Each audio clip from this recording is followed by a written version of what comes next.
I'm ready. Okay. 응답하라 여친. Go to the in to the she. Back to the king to the Jew. Hey. Jane. Yes. I am going to ask you a question that is Blake, our producer.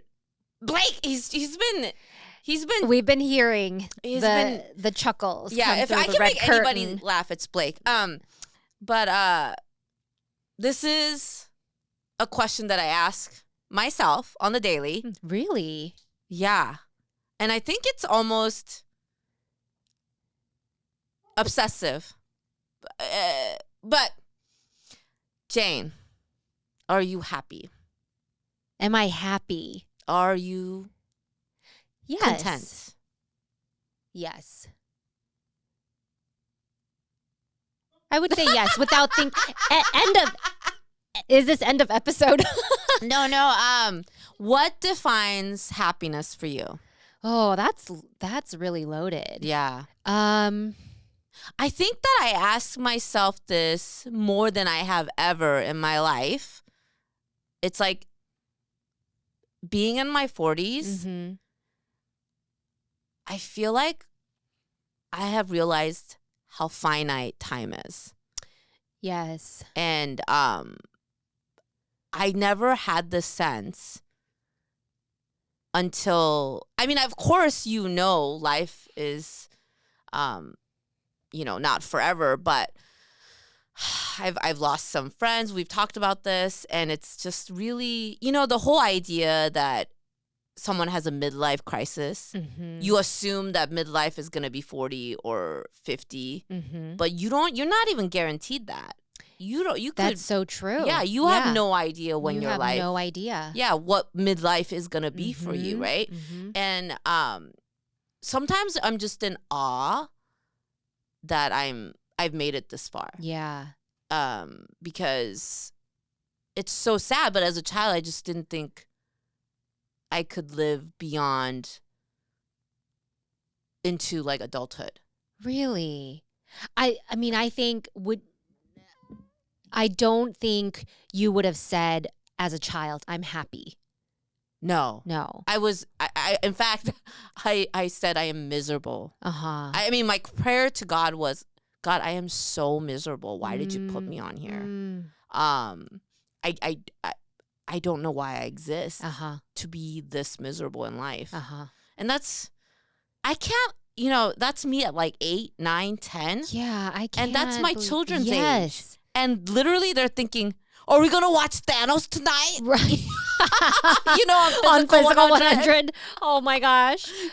Yeah. And I feel like I've lived so many lifetimes. Yes. And I catch myself like, are you happy? Yeah. Asking myself that internally. Do you also, okay, this is another, not to go off tangent, but do you have an inner dialogue? Inner monologue? Yes. Your voice is going, right? Mm-hmm. Nonstop. Right, like talking, like even though you're not talking out loud, there's thoughts just. I talk to myself because sometimes it comes out. It's just going, right? Yes, do you know there are people that don't do that? I have been told, but it's hard for me to imagine that. I forgot to ask Adonis. I feel like Adonis is one of those people that don't do that. So what is the opposite of that? It's just silence? I think so. That sounds so peaceful. Yeah. That's why I think he's always at peace. So it's like those people who say, what are you thinking? And they say, nothing. Yeah. Not Believe possible. Them. Believe them. Okay, I will. And I think from what I understand, the percentage of, it's like pretty high. It's not like few people don't have inner dialogues. A lot of people don't. So are we the minority? I mean, I think it's evenish, but it was a lot higher than I expected. Oh. I have monologues and full-on dialogue. Same. In fact, what I ask for sometimes is like, can I just have it turned off? Like I'm always like, I just want this voice inside turned off. There was a period, and I think it was when it was very high stress in high school. I wish back in high school, I could go back to my high school self and say, Jane, this is not stress. Chill. Ugh. But I just had so much pressure on me about college and future. But there was a period of like maybe 3 to 5 years where off and on I would have voices, just cacophonous voices in my head. Yeah. And nobody could hear it except for me. And I Yeah. would complain about it, but my parents didn't understand. But I would try, and it was always late at night, and I would try to quiet it. And I would pray and just like try to quiet it down. What would it say to you? It didn't, nothing unintelligible, but sounded like a crowded room, and it sounded very like closing in on me. And so I couldn't focus on anything. If I tried to sleep, I would hear it, and it's like, wah, wah, wah, wah, wah. Yeah. Wow. That has gone away. Wow. And yeah, I'm so thankful for that. I think that sounds like what people experience like near a panic attack. Maybe. Yeah. And I think because a lot of my stuff was internal. It wouldn't externally manifest. Yeah. Like sweats or anything like that. But I think internally I would hear it in my head, and then I would feel it in my body, in my chest. I would feel it like here. Yeah. And I would always be taking long, deep breaths. Was this during around like SAT time prep? Oh, yeah. Oh. Yeah. We were made to think that was the end all. That was end all be And I think it's the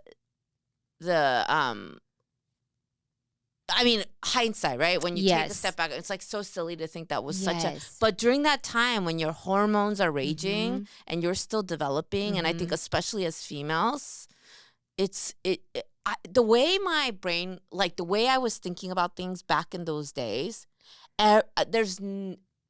everything was so heightened. Yes.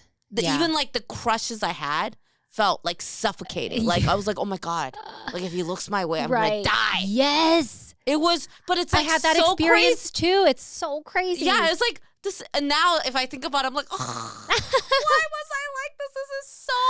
I know. It's truly embarrassing. I mean, I think probably there was stuff going on in our bodies too. It's hormonal. It has to be. It has to be. I've never felt that kind of crazy sensation as those hormonal years in high school. I was not of sound mind. Yeah. And that's why when sometimes like you hear those crazy stories of like girl groups like murdering one of their friends, I'm like, oh my God, their hormones were off the charts. Raging. And they probably did drugs and like mix it all together. It can be lethal. Yeah. It's But before I asked you, do you ask yourself, am I happy? Just simply that. I don't think I've asked myself in those words, am I happy? I've had moments where I've had a realization, oh my gosh, I'm not happy. Or yeah. I have been unhappy for some time. I think I've seen you have those realizations. Really? Like I am so annoyed. Well, yes, that's one. Yeah. But that's more of a short term, right? But I think if I've gone through a length or a period of frustration, I think I've had realizations in that where, oh my gosh, I'm not happy. I have to make some changes. One of the reasons why we pursued marriage therapy, couples counseling, was because I had a realization, oh my gosh, like we've just been so busy and just go. Yeah. But when I think about it, I don't think I'm happy, and this is not good. Right. It's like I can only function when there's a goal or something that we have to depend on and work towards together, but we're not doing it in a way where it's filling our buckets, for lack of a better phrase. Speaking of which, we haven't checked in. Where are you guys with that? We're still doing it every couple of weeks, but I think we've had a few breakthroughs where we can recognize where things could have gone wrong, and then where we communicated and came out the other side, and discussing that. Again, I'm such a natural skeptic that when there is a period like that, I'm like, when is the other shoe going to fall? I hate that. I don't want to be like that, but I also want to be very realistic. I know because you don't want the fall to be crushing. Yeah, I just want to be like, okay, this is a great trend, and let me recognize how we got here. Yeah. And then really try to be able to see that instead of taking it for granted that, things are going swimmingly well because we're communicating, but we're doing. It's a very, like, I used to think you almost have a guilt. Like, I don't want to live my life fearing, like, when I have it good. To fear, but then take away from enjoying the good. Mm-hmm. Because it feels like it's being robbed a little bit because of the fear, right? Yeah. And that's something I'm trying to work on. But what I think I'm grasping better now more than ever is that life is not supposed to go according to plan. Yeah. And I have to expect that there's going to be things that happen that I either didn't anticipate, or maybe I did anticipate it but didn't prepare well for. And that is how life is meant to be. And it's relieved that fear a little bit. Like, it's not the fact that something bad's going to happen. It's more the fact that life, you're not a robot. You're not, we're not a program. Not everything is supposed to be perfectly. We're not cars, that fell apart because we didn't get an oil change. It just happens, and that's part of it. And that acceptance, I think, has been the biggest improvement in my 40s. Life will not go according to plan. Yeah, enjoy the smooth ride, but when the rough patches come, you are seasoned to be able to handle it. You're gonna be fine. So I kind of like have a reassurance, and I think that's given me content in more ways that I've found than before. So I'm very thankful for that. But I do remember I gave my mom, because she was so unhappy. I mean, she's always mad, right? And I think there was a point where I really wanted, as an adult, that we had a little, like, window where she was so in love with my firstborn, Gavin. And I was like, oh my God. There's a window of redemption. I thought we were kind of like riding off into like this good relationship. I was so into it. But she would still get into these, like, fits of anger. And so I got her this book, Happy for No Reason. And I read it in English, and I was like, I found it in Korean. I even got it in Korean so that she But not original in Korean. No, translation. It's American writer, I think. And I got it translated, or there was a translated copy in Korean, and I got it for her because I thought it would be helpful. Because at that point, it was like I genuinely wanted a good relationship with her. And I thought that she finally, it seemed like, was okay with me, I thought. And then she got offended, of course. She was like, 미쳤냐? Happy for no reason? Are you crazy? Why would anybody be happy for no reason? You need a reason to be happy. Like, am I some, like, 바보? Like, 누가 아무 이유도 없이 행복해? 바보네, 바보. If she says it like that, I'd be like, who's happy for no fucking reason? Are you an idiot? I don't want to be an idiot. And I was like, whoa, she was offended. And, but I think I guess I had been thinking about it. Like, because even though we were good, I was anxious. Yeah. And I was worried that it wouldn't last. And sadly, you don't want to have those thoughts, but I was like, how do I make sure that we can keep whatever? And we just were not seeing eye to eye in what we value, what was important to us. And it took me so long to realize. For my stepmom, her idea of happy needed a reason. Yes. She needed things. She needed things to happen to her. She wanted gifts. She wanted more money. She wanted to go out to fancy dinners all the time. That's what made her happy. Mm-hmm. and my presence alone or our relationship, for me, I wanted her to be happy with me or you know, in each other's being in each other's lives in a way that mattered. And I think I knew I couldn't sustain it, whatever it was that we had. Yeah. And that's why I wanted her to relish that, you know, what's important is us. And we just couldn't make that breakthrough. But all this to say, I currently am happy. I'm happy in my marriage with my husband who truly supports everything I do. And it's not a brag. It's really hard to find. I see, you know, people struggle with finding a partner. I mean, because I have a lot of friends who are still single, but that kind of support is rare.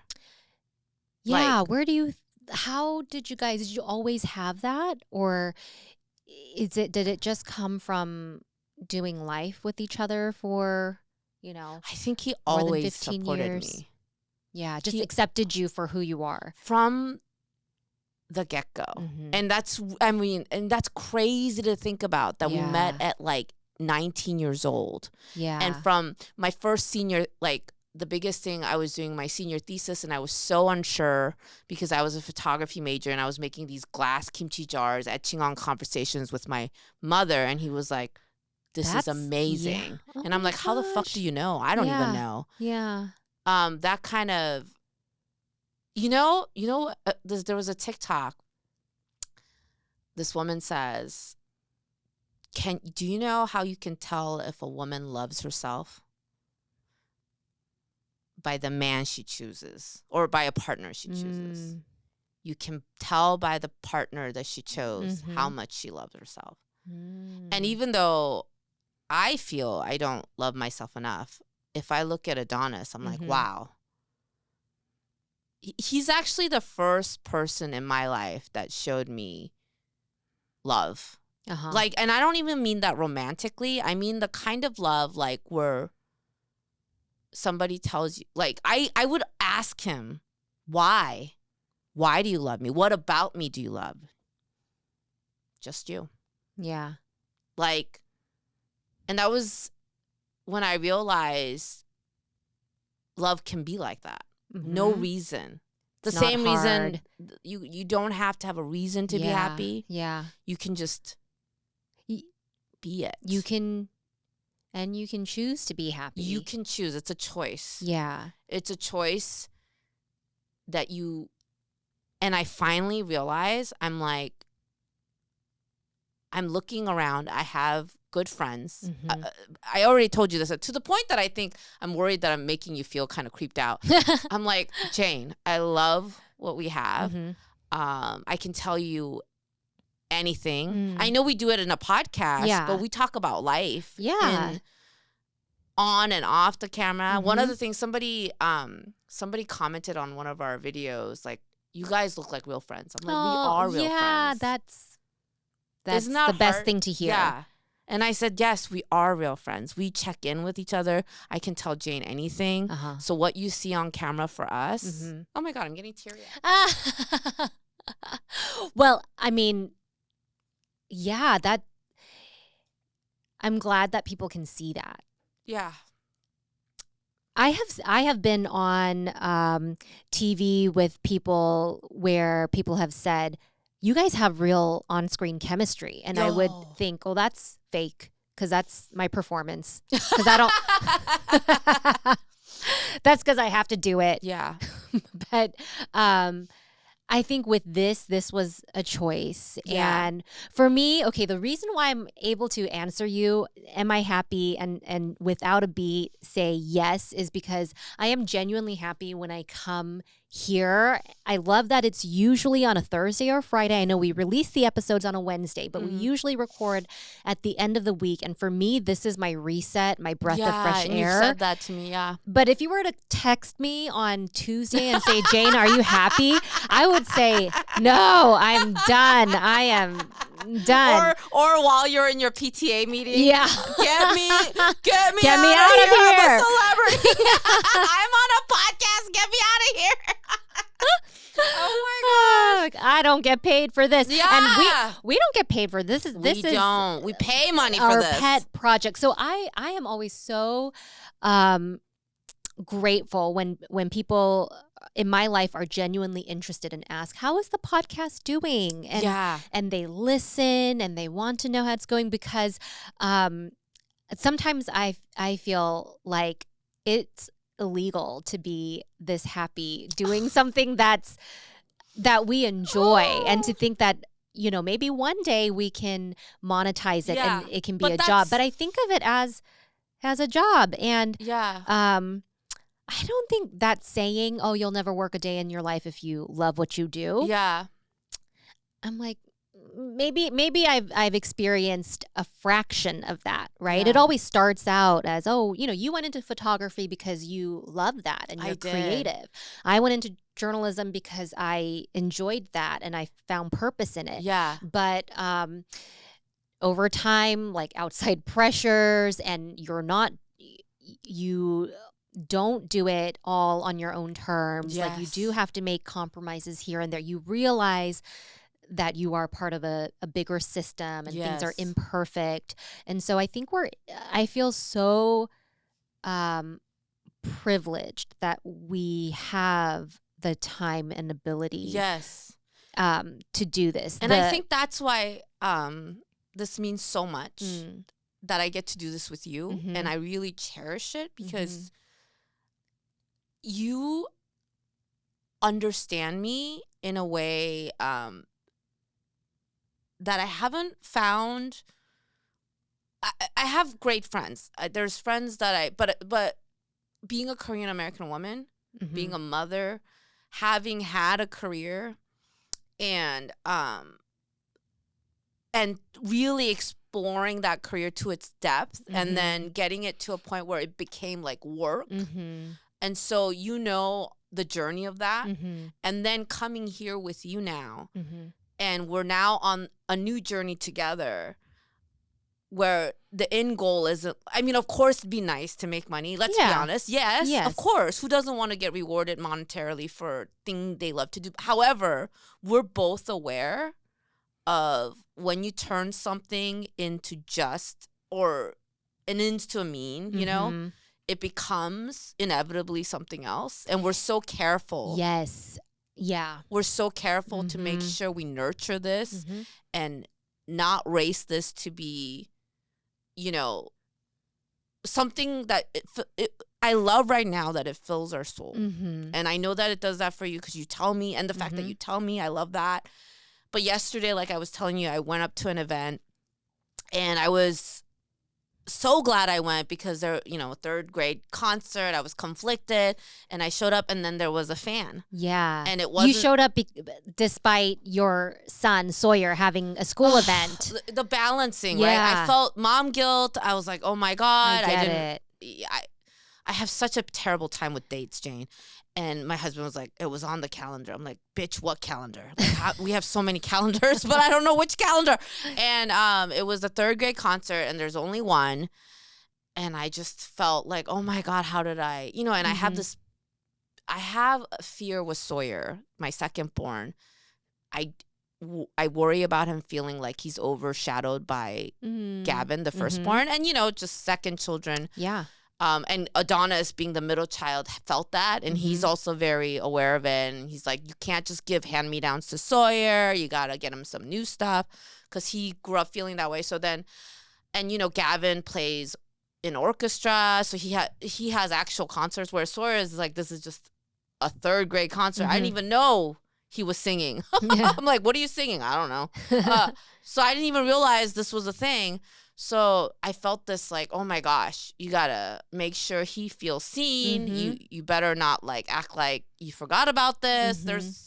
And then I asked him, he's like, Mom, it's fine. But, you know, people say they're fine when they're not fine, right? So it's like, but then he, the day before, he was like, hey, but can you watch My Hero Academia with me? Aww. And it's like this new anime show he found. And then we like sat and watched it, and he was really into the fact that I watched it with him, right? And I was like, okay, you gotta balance it all out. It's gonna be fine. So I made sure his dad was gonna be at the concert, his grandma was gonna be at the concert, and I went to do the thing that I committed to do, and because that's important to me. I want to make sure I show up when I commit to something.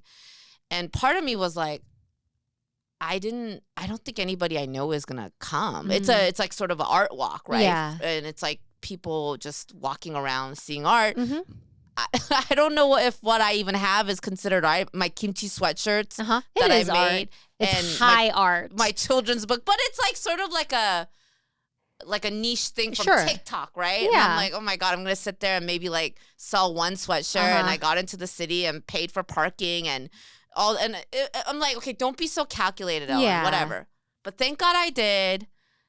And I knew, and the fact that you were like, I want to, but I got something. I was like, the fact that you come to so many of my things, Jane, and that again is beautiful. And you never have to feel like, I know you got a lot going on, but I wouldn't even have thought to invite you to this because you got a lot going on. And then the fact that you were like, I can't be there.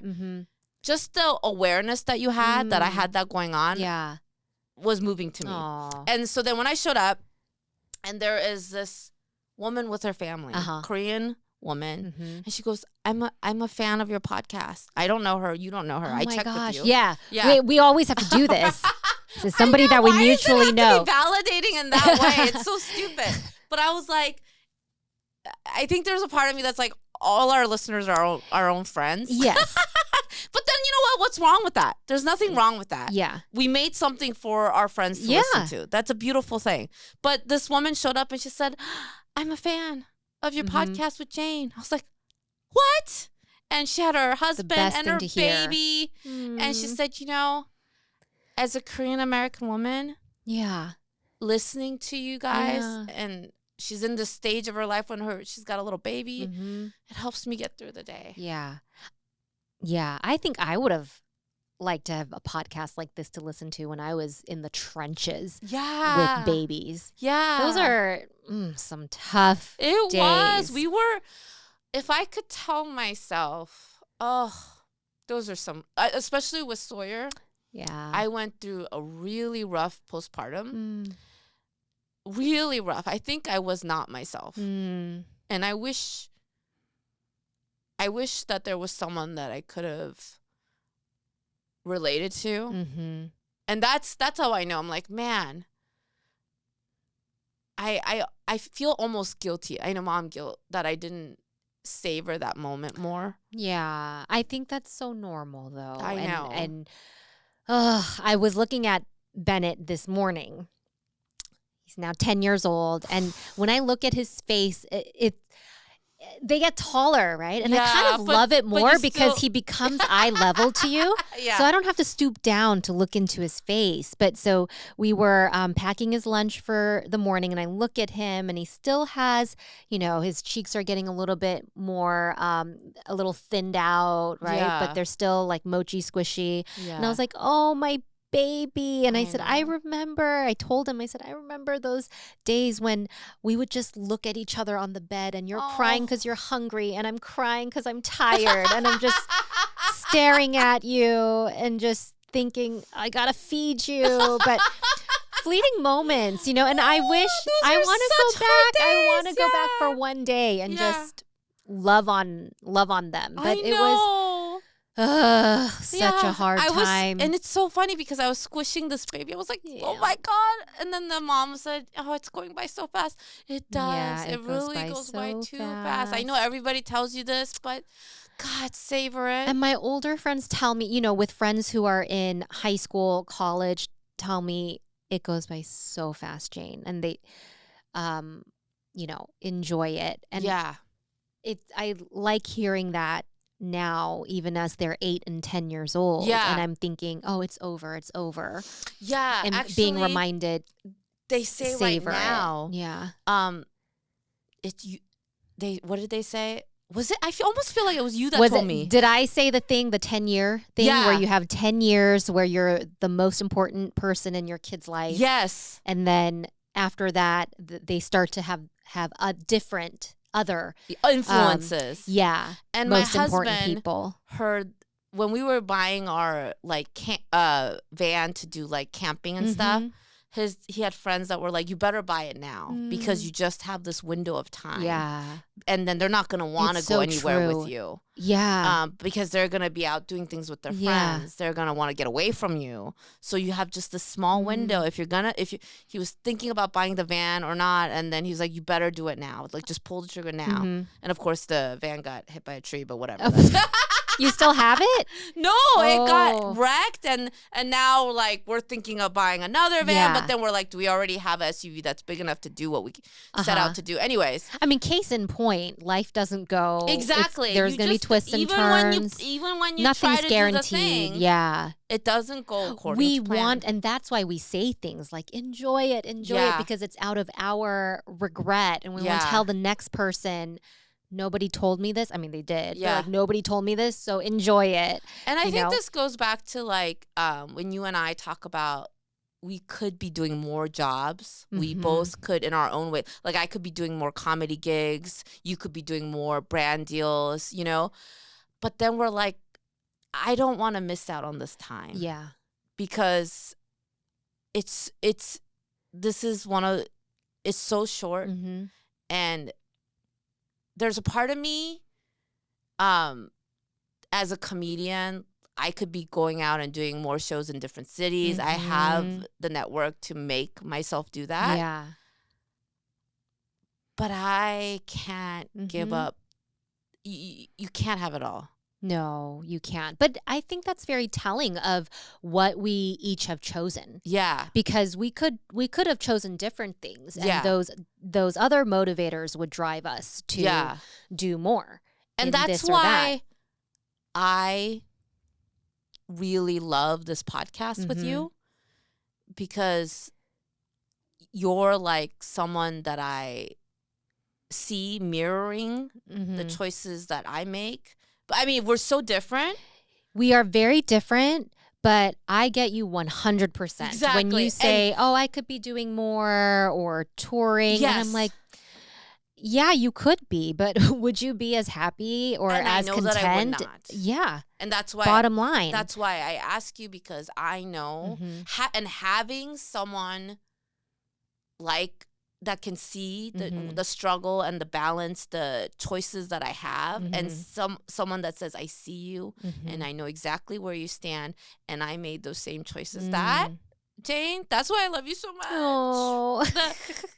It truly feels like I'm being seen and understood. Yeah. And I talk to my husband about this kind of stuff. He's just like, just go do it. He's such a man. He has no mom guilt whatsoever. It's so annoying. He has no mom guilt. I asked Ben, hey, I'm being asked to travel for this thing, but it's the same week that I'm going to Vegas later.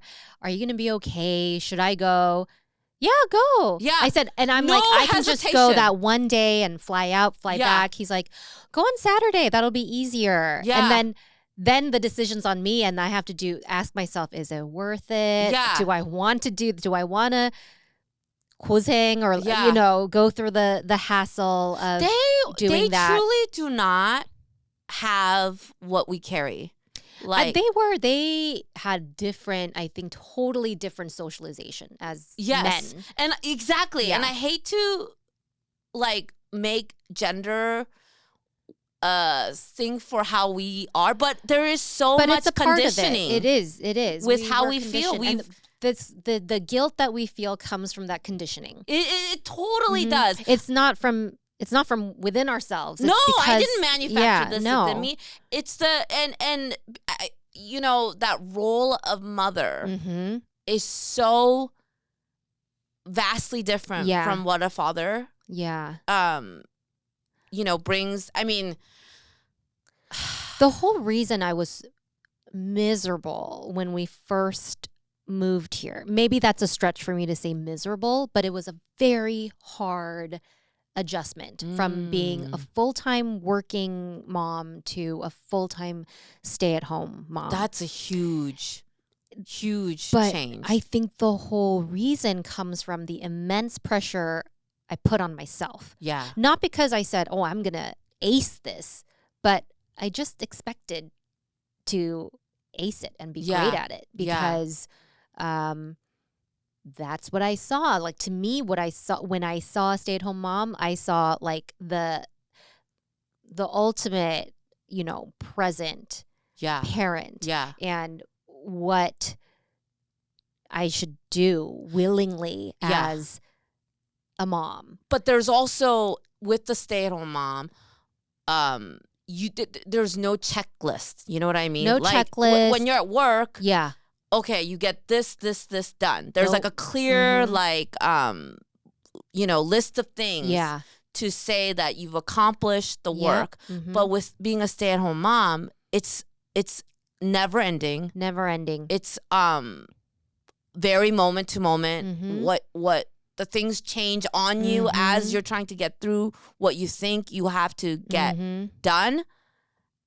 It's the caliber of like what is this expected that you put on yourself is different. Yeah. And the thing is, Ben didn't put any of that on me. No. It was all what I expected of myself. We have great husbands. Yeah. Both of our husbands don't put it on us. No. But we have this inner thing that's like, you have to perform. Yeah. He's like, just let them watch TV. I can't do that.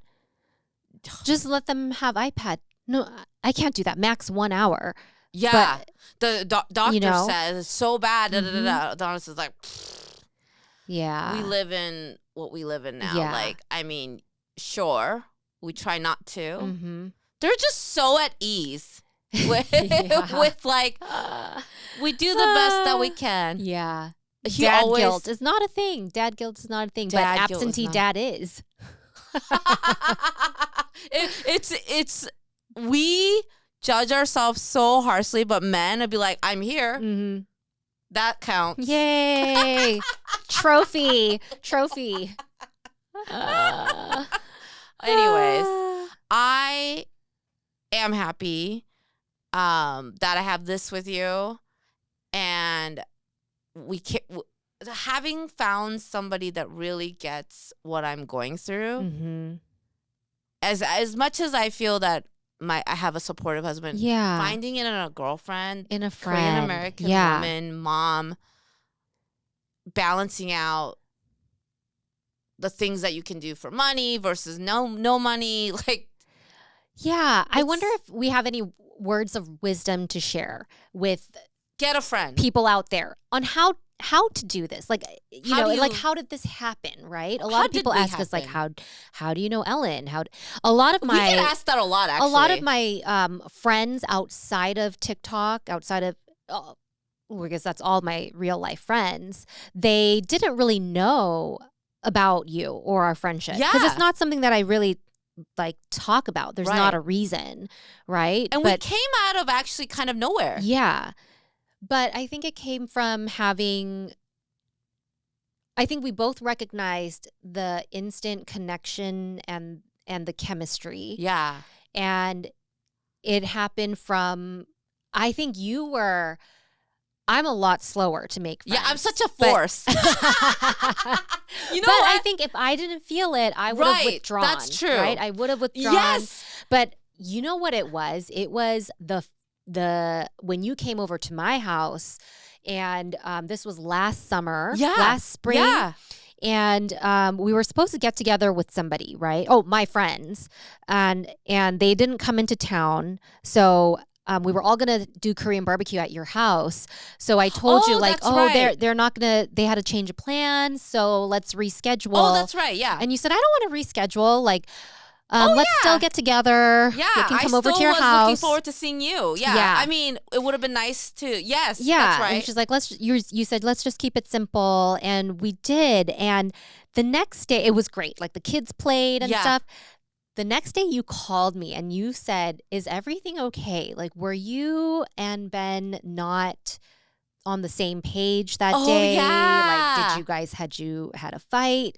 And I think your curiosity and your interest in that, I sensed it immediately that it's not coming from a place of nosiness. No. But true, like, sincerity, like concern for me and checking in. Yeah. And so that moment, it's like my mind told me you're safe, Jane, to tell the truth. And I don't think I would have done that with somebody that I didn't feel I was safe. You would not because have, I knew that you wouldn't have judged me if I said, we did have a fight. But then, and then you asked, what about? And then I felt safe again to talk about it, even though I was not proud of why we had fought. Because it's like revealing something more of myself. Like, oh, this is the kind of person I am, And you just accepted it. You listened. And it was so helpful because I don't have, I've told you I have 2 childhood friends that are in California. And so you can only go so much, like do so much communicating with them over, text and, Zoom calls and stuff, but to have like a friend who's here. And I would say like our friendship was still pretty new. But I think we always we had that good chemistry every time. So I think it happened in little phases like that. And that was the first time, maybe like the second time you mentioned doing something together. Yeah. Like creative together. And so I was genuinely like worried. Not worried like I was genuinely. You were thinking about it. Yeah, like something was off that day. To make sure that oh gosh, did I come at the wrong time? Like I hope like I didn't add to the stress of what was going on, and I just could tell Ben was uncomfortable and like what's happening. But yeah, it was definitely, and I'm so glad you took it that way. Yes, because I have recognized certain friendships in my life where like that's a moment of like trust building. And it's when and I'm not very good at doing this, but I have some friends who are very good at doing, you included, who are very good at doing this, like picking up the phone or saying, hey, I said this the other day and I want to apologize if that was the wrong thing to say. Yeah, I actually just did that to another friend. I was like, I fucked up. Oh, yeah. I will be the first to apologize because I value good relationships so much. I would rather err on the side of being overcautious than have anyone, like not everybody, but if I truly care about someone, I will be the first to say sorry. I want to make it right. Like if I and the ability to have that like moment of facing the truth. And is so telling to me in another person. And that to me is like a cue. Oh, I can trust them and I can let a wall down, just because the way I've been built is like like so many walls. I did worry that I was like, oh, I hope Jane doesn't think I'm being nosy right now. Like I genuinely just want them to be good. I think I was blown away that you picked up on really? it. That's why I was like, 나 눈치 좋아. I know. My 눈치 is Adonis like, is so dumb. Know? Adonis is so fucking dumb. If he was in that situation, he'd be like, huh? I would ask him like, oh, did you notice so and so, like, and he'd be like, no, and then later we find out they're in an abusive relationship or something like that. I think I have good nunchi, but I'm kind of dumb in that regard. What? Too. Like if to sense that something's off. Oh yeah. I'm big. I think you know why. It's kind of sad, but I had to like you that. you had to be on your toes. Yeah, all the time at home. Yeah, so you knew like when's the right time to ask my mom to sign this form, or like if I find I had to be hyper aware. Yeah, so I'm very, very, and it's carried over to like reading the room, and it's like a weird traumatic thing that grew into a very effective thing for comedy. Like, you know, the karaoke party that we had the other day, I was like, the mood is dying. It's dying. These song choices. I mean, I didn't really pick up on it until you texted me midweek. Oh, you were like, the vibes were different. I was like, different, The last one we had was, and I didn't realize we had 3 karaoke things. We had this one. We had one that I called in January, and then one around the holidays, for my, like birthday / Yes. Yeah. So this is the third. I was like, oh my gosh! And each one has been so different. The vibe. Yeah. When Adonis said, he pinpointed it so well. Usually he's clueless. He's like, oh, I don't know about the vibes, but I can tell you about the song choices. The last one was top 20, which made it like very pop, and the one the one before. Christmas was fun because they were doing Santa Walk, and so all these young people were coming in. Holiday spirits, singing a song, and then. But this last one was like very much everybody singing the song they sing by themselves in their closet. Very niche. And then Ben asked me, "Do you want to sing Selena with me?" And I was like, "No, I don't know this song. I only know the chorus." Selena, which Waiting for Tonight? No, not it was that a one. totally all in Spanish song. Ben was gonna sing an all Spanish song? I had AirPods in my bag, and he had it on, and he was listening to it with the lyrics. And Ben knows an all Spanish Selena song? That is impressive. He likes listening to it, but I'm like, I can't do that on karaoke. That is amazing. Yeah. Oh my God. So yes, the vibes were different. The vibes were so, but it was weird because everybody that I talked to did enjoy themselves. Good. I think because they truly sang songs.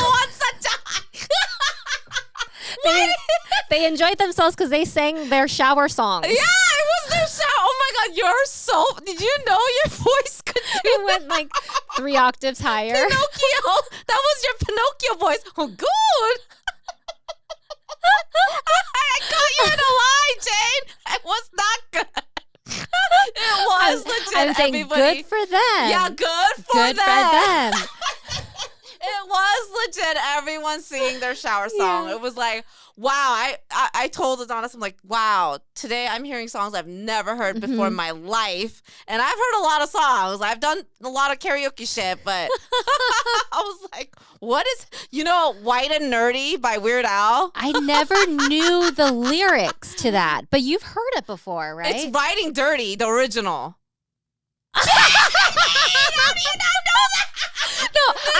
Riding Dirty. Okay, listening to that, I was like, is that how it always was? And I just never knew.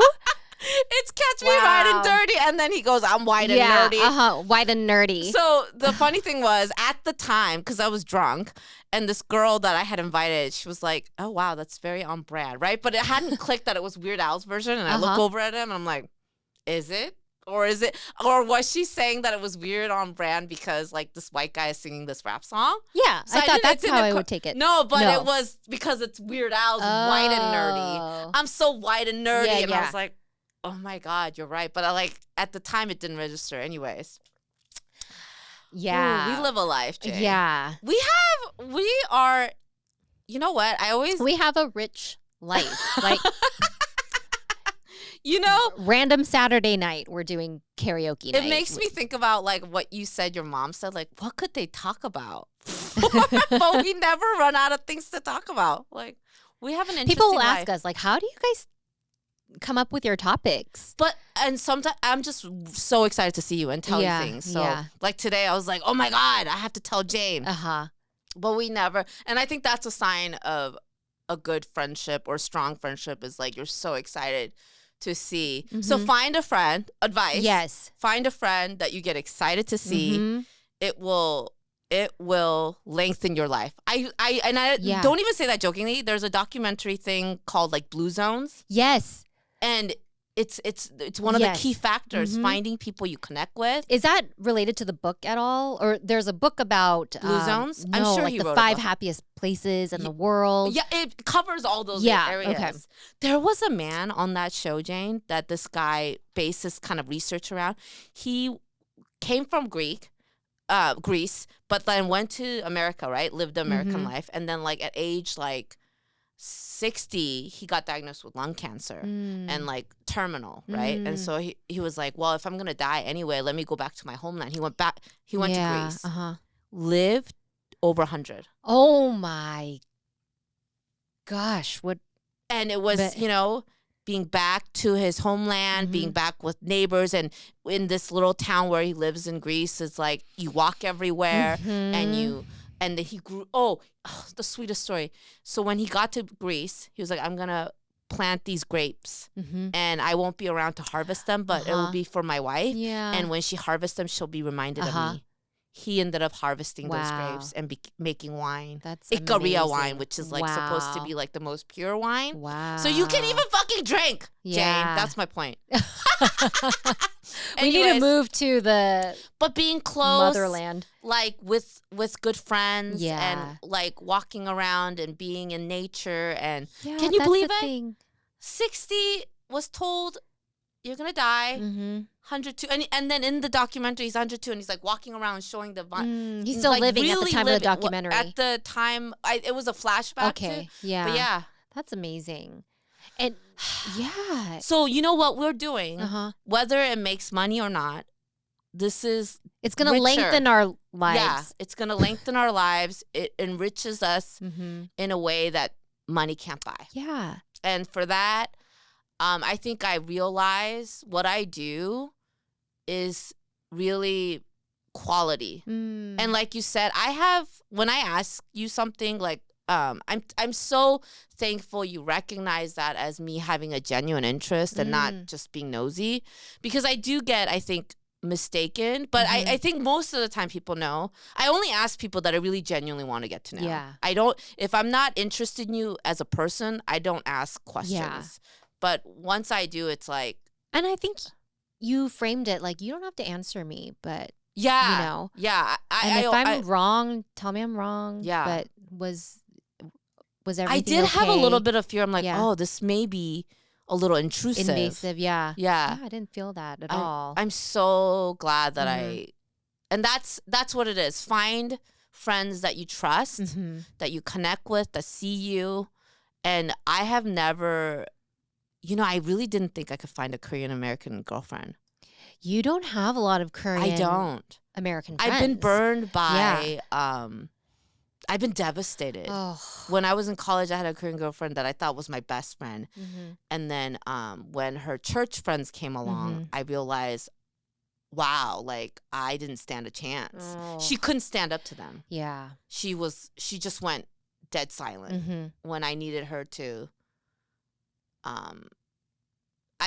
I think that's important. You gotta, and it goes back to the things you say, like you have to gauge if the person is on the same wavelength with you. And what I didn't recognize is I was so invested in our friendship, but she was not the same. Yeah. And that's why, like, you do that feel out thing. Like, are we on the same page? Do we see eye to eye? And that's so important. Yeah. You have to you can't just want someone to be your friend. You have to know that the way you think, the way you see the world, the way you value is kind of on the same page.